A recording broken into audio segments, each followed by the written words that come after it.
Issa oħra kien hemm nuqqas ta' 195 ta' rapporti ta' vjolenza domestika irrappurtati u ta' persuni li użaw is-servizzi disponibbli u li żdiedu qatih fl-aħħar snin, inkluż bit-taqsima speċjalizzata fil-korpi dixxiplinarji.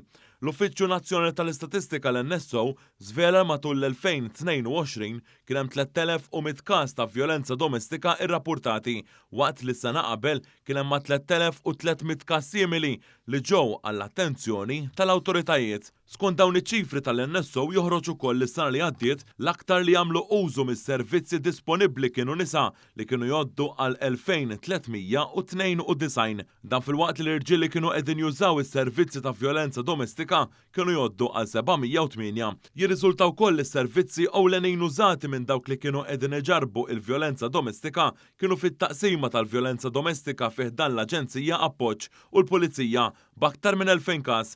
Ix-shelters madwar il-pajjiż ittrattaw 173 każ waqt li l-għaqda volontarja Victim Support Malta kellha 70 każ. Dan fil-waqt li s-servizzi tas-saħħa tal-emerġenza fl-isptarijiet irreġistraw 69 każ fis-sena 2022.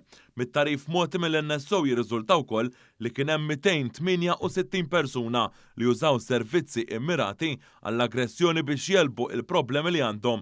Minn dawn 265 kienu irġiel u 23 mara. Ħareġ ukoll li kien hemm 31 każ li kienu immaniġġjati mis-servizz Child to Parent Violence offrut mill-Aġenzija Appoġġ. Ta' min ifakkar li bħalissa għaddejja l-kampanja taħt il-patronċinju ta' Mart il-Prim Ministru Lidja Bela b'attiviżmu kontra il-vjolenza domestika u l-vjolenza għabbażi tal-ġeneru bl-isem ta' Beat the Silence.